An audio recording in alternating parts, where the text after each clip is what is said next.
Ang kwentong ito ay hango sa totoong buhay. Karanasan ito ni Ornang. Taong 1988, Aliis, Negros Oriental.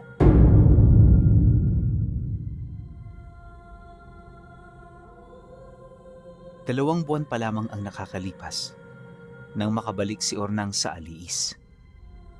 Matagal siyang namalagi sa lugar sa Kawayan dahil na rin sa pasyente niyang mag-iisang taon niyang kinamot. Ang kaso, hindi nakayanan ng katawan nito ang mga gamot na kanyang ibinibigay, kaya naman napauwi siya sa kanila ng maaga. Madali lang ang isang taon para sa kanya, pero para sa mga kapatid at kamag-anak niyang naghihintay, napakatagal nito. Nung umuwi siya sa kanila, marami na ang pinagbago. Bukod sa may mga asawa na ang kanyang mga kapatid, naiwan ding mag-isa sa bahay yung mga magulang nila. Wala na ritong nag-aalaga, kaya yung pag-uwi niya, eksaktong-eksakto lang talaga. Hindi man kasi sa paninira, pero si Ornang lang ang may malasakit sa kanyang mga magulang. Siya palagi ang takbuhan ng mga ito, at siya rin ang nag-aasikaso rito kapag meron yung karamdaman. Naniniwala siya, magulang ang prioridad sa kahit na anong bagay sa mundo. Ito ang nagbigay buhay sa kanila, kaya bilang supling, tungkulin nila na maibalik ang pagmamahal nitong ipinakita noong sila'y mga bata pa. Nga pala Pinuno, lumaking babae itong si Ornang, pero nung magkaedad siya, naging pusong lalaki siya. At sa kanyang panggagamot, natutunan niyang gayahin ang boses ng isang lalaki. Kapag kakausap nga ito ng mga tao, napagkakamalan itong barako. Gayunpaman, hindi niya ito gaanong iniisip dahil alam niya kung ano talaga ang kasarian na meron siya.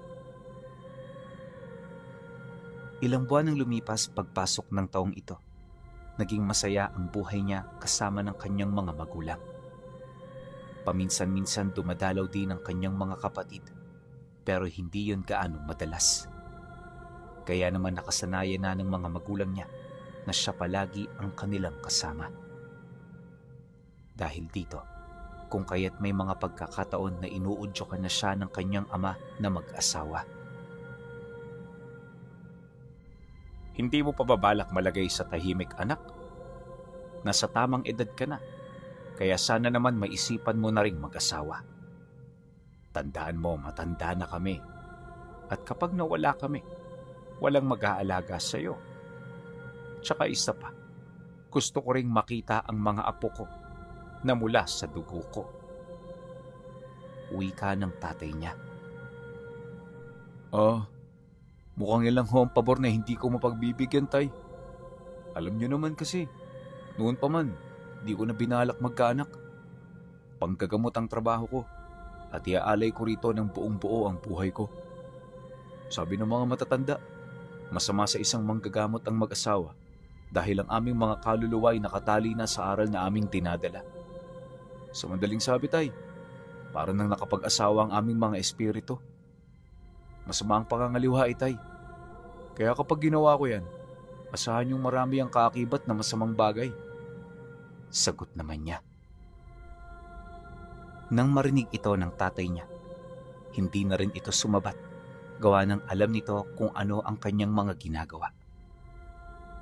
Araw-araw saksi ang mga magulang niya kung papaano niya bigyan ng pagpapahalaga ang talentong ibinigay ng Diyos sa kanya. At hindi man sa pagmamayabang, napakarami ng taong natulungan ni Ornang. Yung iba sa mga ito, dumadayo pa sa karatig lugar para lamang makita siya. Kung hindi niyo kasi naitatanong, mahusay ang maestrong pinagmula ng lahat ng aral niya. Nakatuon sa panggagamot ang buong abilidad nito, pero nung pumanaw na yon, may ipinamana ito sa kanyang isang maliit na balat ng nara kung saan nakalimbag ang mga pangkombate nitong dasal. Nung napasa kamay ito ni Ornang, hindi na siya naging purong manggagamot dahil sa yung bago niyang taglay na kakayahan, sapat na para mangwasak ng mga nilalang na nasa panig ng kaliwa. Ayon sa kanya, na noong nanggagamot siya sa kawayan, marami siya roong pinasukong mga mambabarang at aswang. At ang ginamit niya para maisakatuparan ito ay ang balat ng Nara na pagmamay-ari niya. Dagdag pa niya na, limitado lang ang mga nakalimbag doong usal, pero kapag binanggit niya ang kahit isa sa mga ito, bigla na lamang sasagi sa isip niya ang kabuoang dasal na ginagamit pangpatay sa mga kalaban nila. Dahil sa ganun niyang abilidad, kung kaya't mas lalo pang nahasa ang kanyang karanasan at kahusayan. Sa paglipas ng mga taon, napanday niya ng wasto ang kanyang kakayahan hanggang sa maging normal na lang para sa kanya ang makatagpo ng mga nilalang na nagbabalat kayo bilang tao. Ito rin ang naging daan upang mamuhay siya ng normal kasama ng mga mahal niya sa buhay.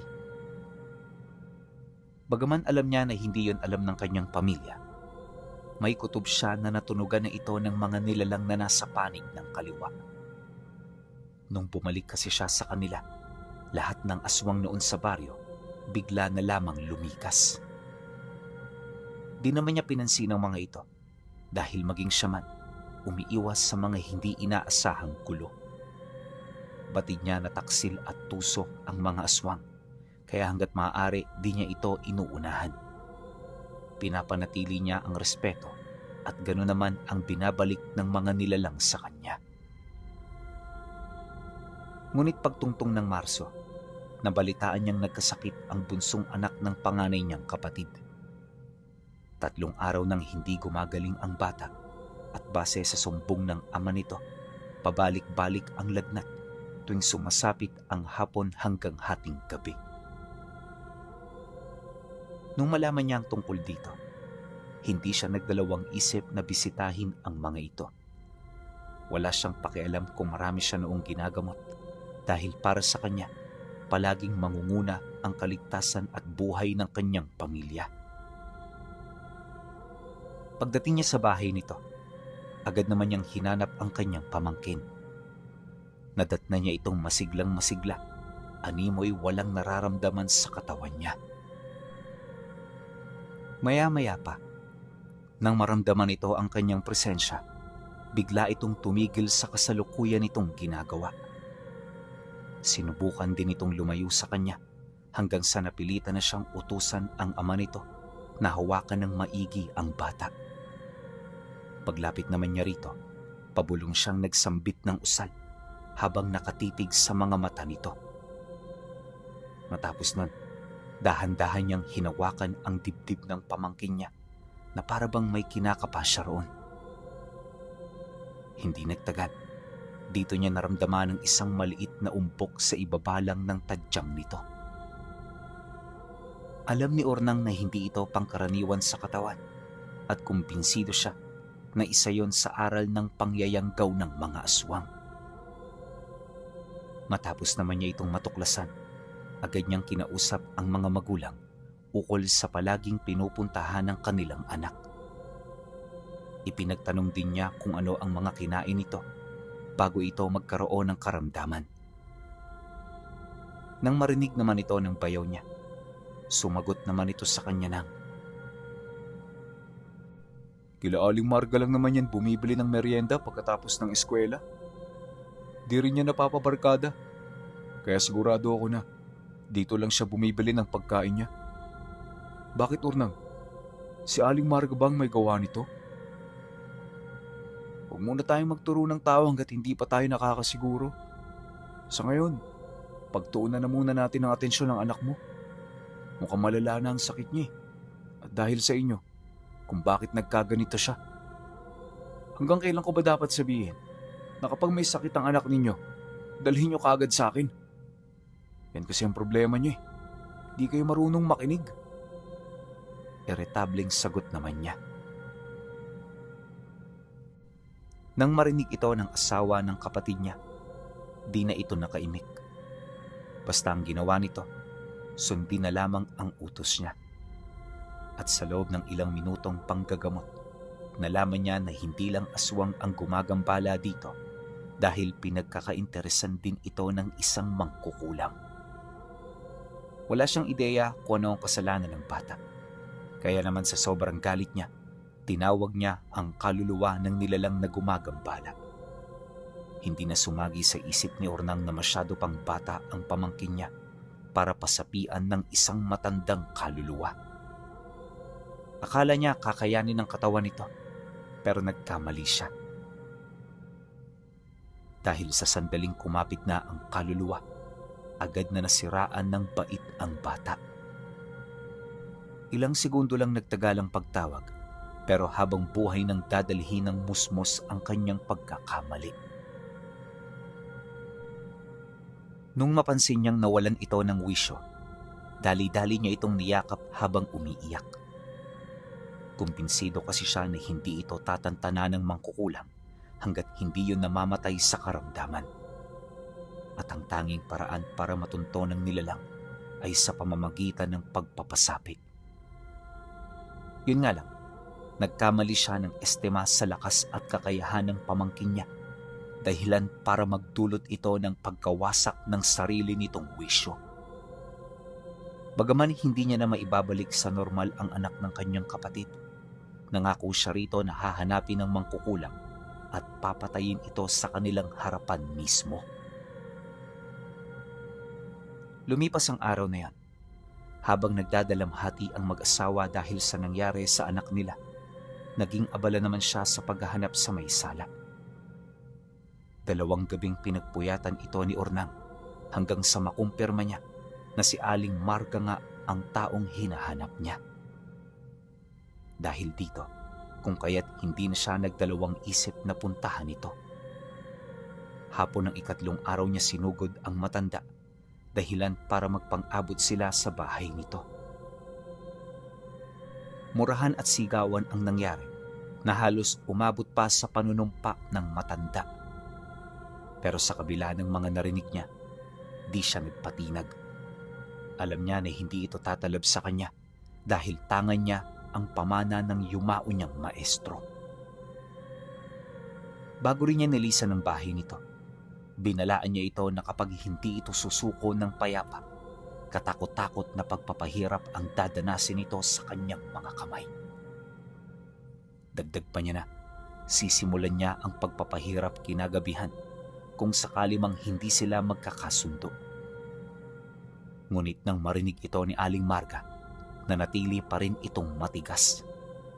At imbis na matakot, hinamon pa siya nito na gawin lang ang mga gusto niyang gawin. Dagdag pa nito na wala itong kinakatakutan at hindi ito masisindak sa isang hamak na aral na nakatuon ang kakayahan sa panggagamot lamang. Pagkarinig naman ni Ornang sa sinabi nito, doon na siya unti-unting napangiti habang sumasagot dito ng, "Ganun ba? Tingnan natin. Maghanda ka ng maigit handa. Baka masurpresa ka sa mga gagawin ko." Matapos niya itong ilahad, kumuha siya ng isang dakot na lupa sa loob ng bakuran ng matanda. Agad niya itong inilagay sa kanyang bulsa bago niya nilisan ang tahanan ng kalaban niya. Pagbalik naman niya sa kanilang bahay, nadatnan niya ang kanyang kapatid na umiiyak at hindi pa rin makapaniwala sa nangyari sa kanilang anak. Pilit din siya nitong tinanong ukol sa kalagayan nito at sa kung ano ang magagawa niya para maibsan ang kalbaryo nila. Ngunit nang marinig niya ang sinabi ng kapatid niya, inamin niya na wala na siya roong magagawa. Dagdag pa niya na, yun lang ang paraan para matukoy niya ang pagkakakilanlan ng mangkukulam. Mariin din niyang inilahad na hindi magtatagal ang bata kung simpleng panggagamot lamang ang kanyang gagawin. "Malakas si Marga, ate.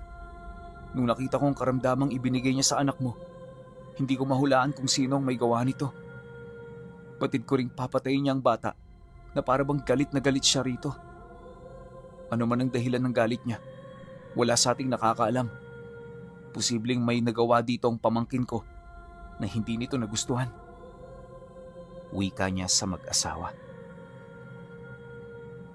Nang marinig ng mga ito ang kanyang sinabi, nagpatuloy lang ito sa pag-iyak. Maya-maya pa, paglapit ng kanilang mga magulang, tsaka pa lamang siya nagkaroon ng pagkakataon na tumuloy sa kanyang silid. At mula roon, inihanda na niya ang mga materyales para sa gagawin niyang pagpapahirap. Ayon sa kanya, na para maparusahan ang isang mangkukulam na kilala na niya sa muka, kailangan lang niyang makakuha ng lupa mula sa kinatitirikan ng bahay nito. Ang lupa ang magsisilbing bigkis sa kanyang kaluluwa at sa kaluluwa ng pakay niya upang masiguro na hindi siya magkakamali. At sa sandaling magawa niya ito, pahihirapan niya ito sa espiritual na mundo. Mula roon babaldahin niya ang kaluluwa ng matanda hanggang sa tuluyan na itong sumuko. At kapag nagkusa na itong sumuko sa kanya, dito niya nasisimulan ang ikalawang hakbang. Ayon kay Urnang, na ang ganoong pamamaraan ng pakikipagkombate ay hindi malayo sa pangungulam na ginagawa nito ni Aling Marga. Yun nga lang, purong kanan ang aral na ginagamit niya. Dagdag pa niya na kapag nasa espiritual silang estado, sa kanya palagi mananatili ang kalamangan. Bukod sa siya ang gumawa ng dimensyon na pinaghuhugutan niya ng kaluluwa ng matanda, sa kanya rin magmumula ang dasal para sa pagsasakatuparan nito. Yon ang pinakamahalagang elemento upang matiyak ang kanyang tagumpay sa espiritual na mundo. Ilang oras ang dumaan, katakot-takot na dasal sa gitna ng ritual ang kanyang ginawa. Bago maglaho ang kanyang wisyo sa kanyang katawan, pinatulo niya sa sahig ang dugo ng manok na kanyang iaalay. Matapos nun, naiwan ang katawan niyang lupa na nakaupo habang nakabuka ang dalawang kamay nito. Sa bawat palad ng kanyang kamay, may nakasinding kandila na siya namang magbibigay liwanag sa kanyang paglalakbay. Magsisilbi rin niya itong depensa laban sa mga nilalang na magtatangkang makisali sa gulong papasukin niya.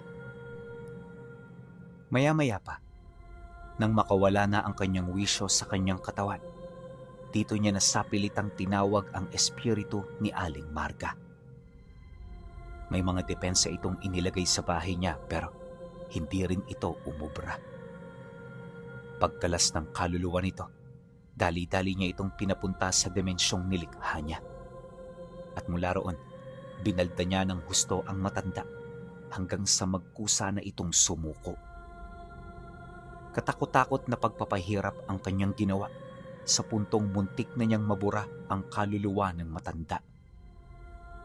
Nang masipat niyang hindi ito makakalaban, agad naman niya yung iniangat sa lupa habang nagwiwika ng, "Simula bukas, susubukan mong pagalingin ang pinsalang ibinigay mo sa aking pamangkin. Kapag hindi mo siya naibalik sa dati, buhay mo at buhay ng asawa mo magiging kapalit. Pero bago mo yan gawin, gusto ko lang malaman kung anong ginawa ng bata sa'yo na humantong sa pagbabanta mo sa kanyang buhay. Busbus ang taong pinapahirapan mo. Hindi siya dapat dumaan sa ganito." Nang marinig ito ng matanda, panay lang naman ang pag-ungol nito na para bang malapit na itong mamatay. Paulit-ulit na rin yung nagmamakaawa pero hindi niya ito pinakinggan. Parang halang na ang kaluluwa noon ni Urnang buhat sa nararamdaman niyang matinding galit. Maya-maya pa, nang magkaroon na ng lakas ng loob ang matanda, dito na ito nang hihinang sumagot sa kanya ng, "Dahil binunot niya ang itinanim kong mutya. Matagal kong pinaghirapan ang halamang yun at halos mamatay na ako sa pagkuha rito. Hindi ko kagustuhan ang ginawa ko. Nadala lang ako ng galit ko. Kaya kahit anong gawin mo, hinding-hindi mo ko masisisi. Alam mo ba yung halamang pinapalaki ko? Ang siyang magpapagaling din sa sumpang dinadala ng asawa ko." Pagkarinig ni Urnang sa sagot nito, muli niyang hinataw ng espiritual na latigo ang matanda.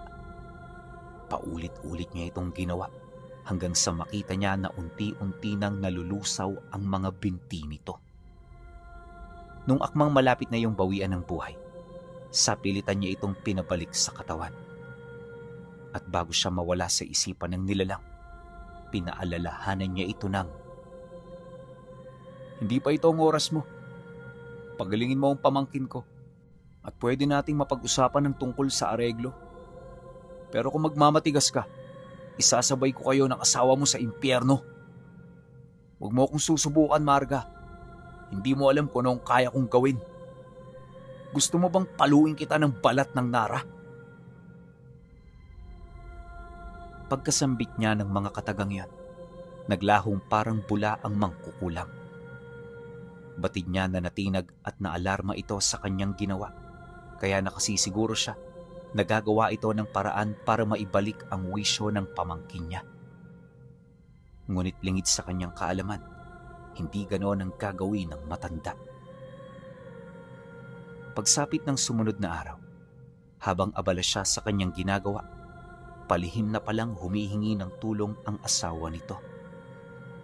At kaya naman niya ito hindi naramdaman ay dahil sa rinig na rinig niya noon ang pagdarasal ng mangkukulam na parabang sinusubukan nitong ibalik ang wisyo ng batang biktima nito. Sumapit ang hapon, walang nangyaring milagro sa kanyang pamangkin. Hindi rin napagpag ang mga natitirang sumpa sa katawan, kaya sa sobrang galit niya, sinugod naman niya ito sa sarili nitong tahanan.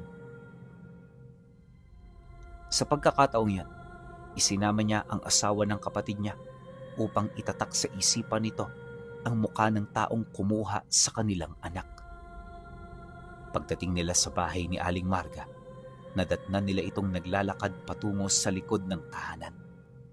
Paika-ika yung humahakbang at sa bawat pagkilos nito, masasabi mo talagang may nangyari ritong hindi pangkaraniwan.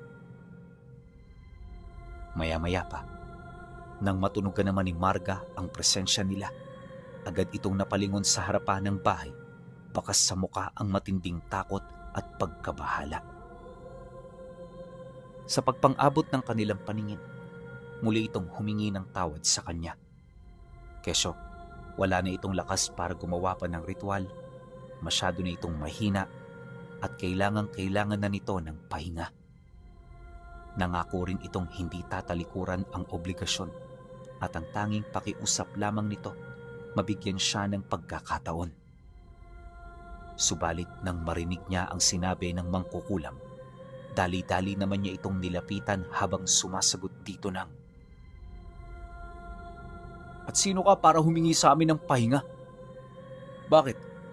Pinagpahinga mo rin ba ang batang yon nung galit na galit ka? Naawa ka ba sa kanya? Nakonsensya ka man lang ba nung ginawan mo ng karumal-dumal ang inosente niyang katawan? Wala kang karapatang humingi ng pahinga, kaya hanggat hindi namin nakukuha ang gusto namin, kailangan mong kumilos hanggang sa mamatay ka." Pagkasambit niya ng mga katagang ito, agad niyang inilahad sa asawa ng kapatid niya ang tungkol sa ginawa ng matanda sa kanila. Lahat ng nalalaman niya, sinabi na niya rito, dahilan para magalit ito ng husto. Matapos niyang ilahad ang lahat ng alam niya, kitang-kita niya ang panginginig ng katawan nito hanggang sa bigla na lamang itong kumuha ng malaking tipak ng kahoy. Paglapit nito sa matanda, agad niya itong hinataw sa may bandang ulo, dahilan para mapasubasob ito sa lupa. Hindi pa ito nakontento, walang patig niya pa itong pinagpapapalo sa katawan hanggang sa unti-unti na rin itong napasukan ng dugo. Alam ni Ornang na hindi basta-bastang manganganib ang buhay ni Aling Marga, kaya naman hinayaan niya ang asawa ng kapatid niya na ibuhos doon ang kinikimkim nitong galit. Maya-maya pa, nang makaramdam na ito ng matinding pagod, agad itong bumalik sa kinatatayuan niya, sabay abiso na uuwi na sila. Siyempre nang marinig niya ito, minabuti naman niyang sumang-ayon. Paglabas nila ng bakuran, bahagya naman silang napahinto sa paglalakad nang masipat nilang bumangon ang matanda. Huwag mo nang balikan. Hindi yan basta-bastang mamamatay sa mga simpleng atake lang. Pero huwag kang mag-alala. Ako na ang bahala sa kanya. Mamaya, kapag wala pa ring pag-usad sa kalagayan ng bata, papatayin ko na yan. Nang marinig naman ito ng lalaki, taus-puso lang naman itong nagpasalamat. Kalaunan, ipinagpatuloy na nila ang paglalakad na parabang hindi man lang alintana ang pakikiusyoso ng mga taong nakasaksi sa mga nangyari. Pagsapit ng dapit hapon, nagsimula ng magkulong itong si Orang sa loob ng kanyang kwarto. Habang lumulubog ang araw, dahan-dahan na niyang sinimula ng pagtawag sa kaluluwa ng mangkukulam. At kagaya ng ipinangako niya, nang mapagtanto niyang walang pag-usad ang kalagayan ng bata, di na siya nag-alangan pang kunin ang buhay ng matanda. Matapos niya itong gawin, agad naman siyang nagpahinga upang paghandaan ang balita kinabukasan. Pagsapit ng sumunod na araw, agad na kumalat ang ulat ukol sa pagkamatay ng matanda. Marami ang nagsasabi na dahil ito sa pananakit ng asawa ng kapatid niya, na siya namang mariin niyang pinabulaanan. At kagaya ng inaasahan, pinaniwalaan naman ng mga tao ang kanyang mga sinabi. Inaasahan na niya ito, lalo pat lahat ng nakakita noong araw na yon ay pawang mga naging pasyente na niya. Alam ng mga ito ang kanyang abilidad at kabisado na ng mga ito ang kanyang ugali. Dahil sa kanyang impluwensya, kung kaya't walang naglakas loob na gawan ng masama ang asawa ng kapatid niya. Ngunit ibang usapan na pagdating sa asawa ng mangkukulam na pinatay niya. Ayon sa kwento ng mga taga-baryo, nakita ng asawa nito si Aling Marga na nakaupo sa tumba-tumba na wala ng buhay. Mulat na mulat ang mga mata nito habang nakatingin sa kisame ng bahay. Nakabuka rin ang kanyang bunganga habang hawak-hawak ang isang itim na rosaryo.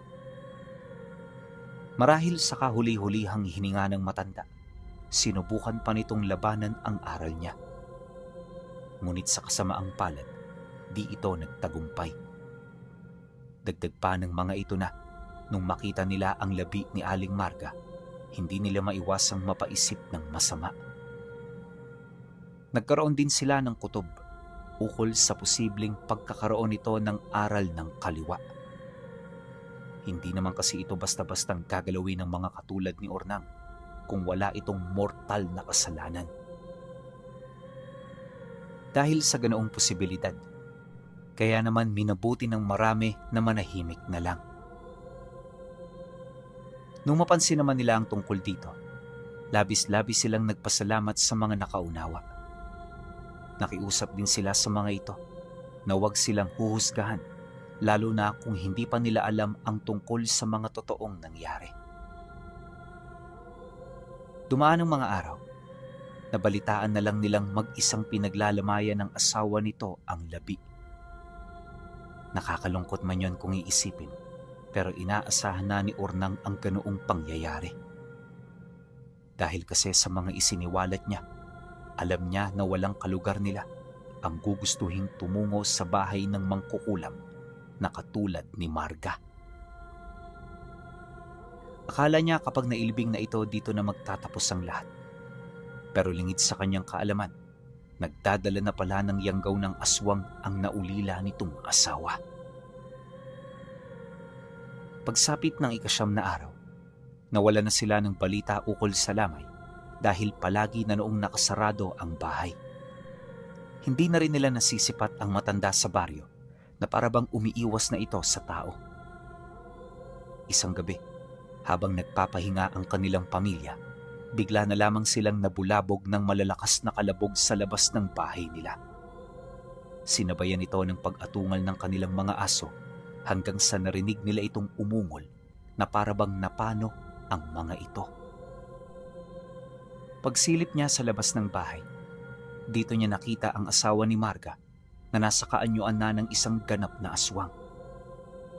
Hawak-hawak nito ang dalawang asong alaga nila na kasalukuyan na noong walang buhay. Pagbaling nito ng tingin sa bahay, agad nitong ibinato ang dalawa nilang alaga habang buong puwersa itong umaatungal. Di pa ito nakontento.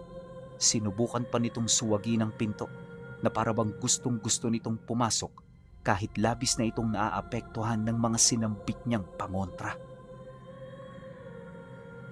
Pagsilay naman niya sa nilalang, agad siyang kumuha ng sundang para pagbigyan ng hangad nito.